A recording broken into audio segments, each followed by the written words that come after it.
Mustangs. Welcome to this Thursday edition of the Daily Update. I'm Hannah Jones. And I'm Hailey Capovilla, coming to you from the Tony Peterson studio on the SMU campus. Let's get to the news.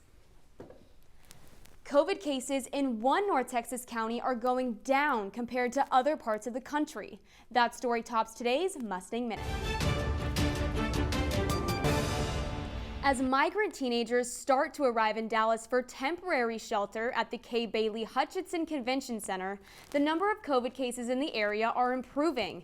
Dallas County health officials reported 215 new COVID cases on Wednesday. Although there are still new cases daily, Dallas County has seen the steepest drop in cases since the beginning of the pandemic. With the vaccines continuing to roll out, the Fair Park Mega Vaccine Center has administered more than 175,000 total doses. The vaccine center will continue administering both doses through Saturday. Small businesses, local restaurants, and cafes have faced the wrath of COVID-19. But many new restaurants in Dallas took a bold risk to open during the height of the pandemic, facing challenges and success. SMU-TV's Shelby Fishman tells us more on the story. The coronavirus pandemic has caused thousands of restaurants and cafes to close across the nation. But dozens of local businesses in the DFW area opened during the summer of 2020, when the pandemic was at a high point. According to the National Restaurant Association, nearly 20% of all restaurants and cafes have closed long-term or permanently due to the pandemic. Window Seat, a coffee shop in the heart of Lower Greenville, has faced negative effects of trying to open during a pandemic. It's been interesting, to say the least. The shop opened just days after the World Health Organization declared the coronavirus a pandemic. We actually opened on March 19th and then closed on March 20th for a couple of weeks to kind of reevaluate where we saw ourselves. After closing down temporarily, Window Seat had to let go of their staff. We had a whole staff hired that we just didn't have a place for anymore. The Salty Donut down in the Bishop Arts District attempted to open in March as well, but had to quickly change plans. We just kind of held off until things kind of settled down and decided to try to open in June.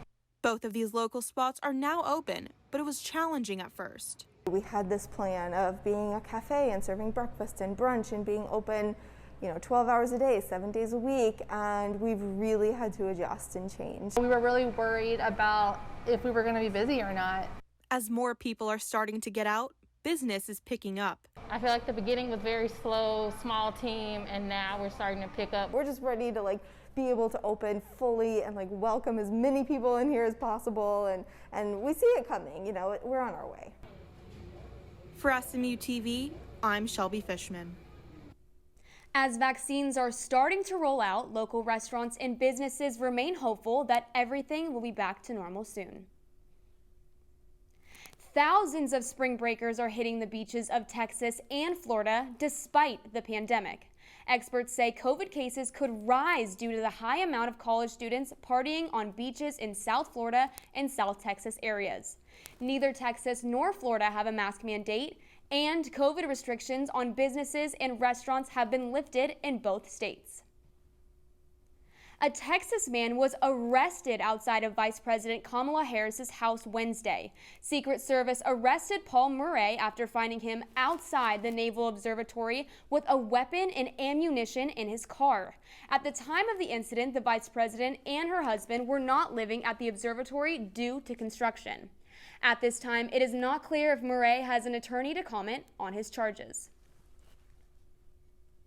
A man accused of killing 8 people, 6 of them being Asian women, was charged with murder on Wednesday. The suspect, Robert Aaron Long, denies the attack as racially motivated, but police have not ruled it out as a hate crime.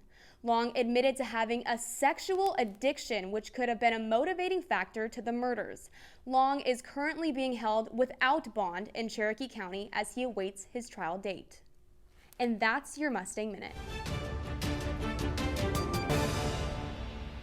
So SMU Service House is a healthy community of people who are all committed to service. Sort of like a safe space for me, the way that I found my family, my friends. a small residential living community with about 30 people. In 2017, we did a really cool survey of everyone in the house. So between the 26 of us, we had 47 different majors, 12 different minors. We had a 3.64 average GPA, which is one of the highest for any campus group.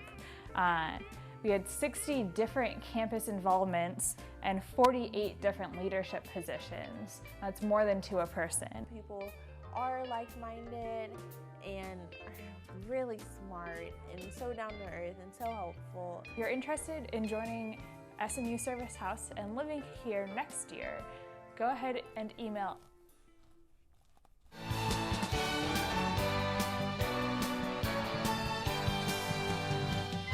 Hey Mustangs, I'm Hannah Jones with your weather report. Severe storms that rolled through North Texas earlier this week are making their way through the southeast. This is some video from some of those hard-hit areas.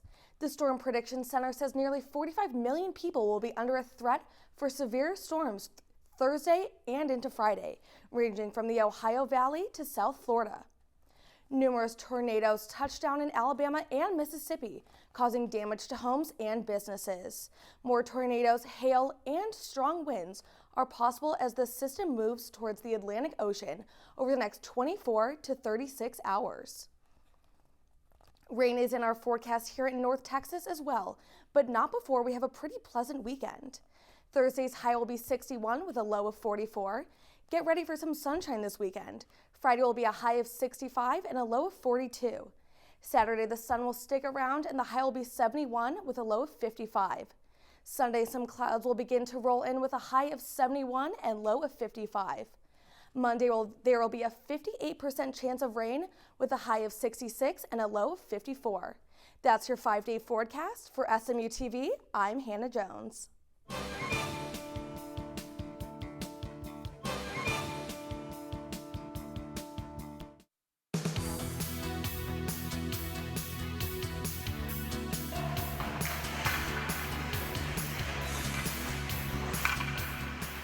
We got like 24 guys on the team from all over the place, so it's really fun to get together, play with a bunch of guys you wouldn't get to meet before.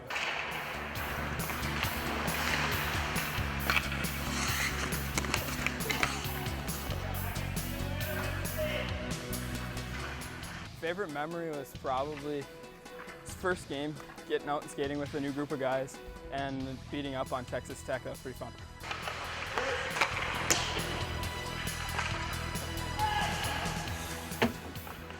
We play games about twice every weekend, and we play teams like UNC, Texas Tech, and sometimes Texas A&M. For more information, visit facebook.com/SMU-hockey.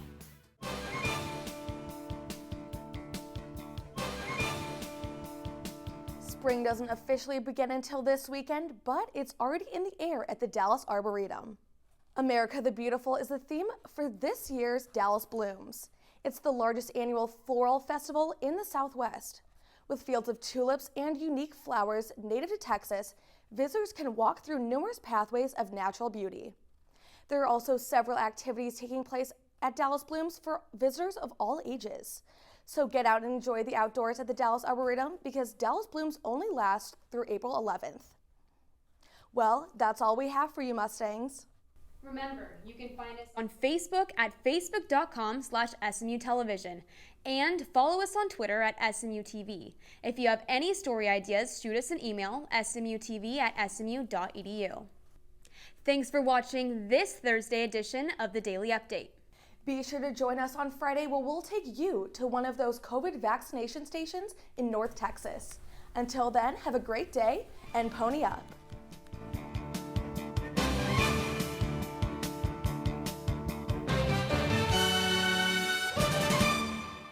SMU-TV and the Division of Journalism want to thank our underwriters, North Park Center in Dallas, Javier's Gourmet Mexicano on Cole Avenue, and Advance ER off West Lovers Lane.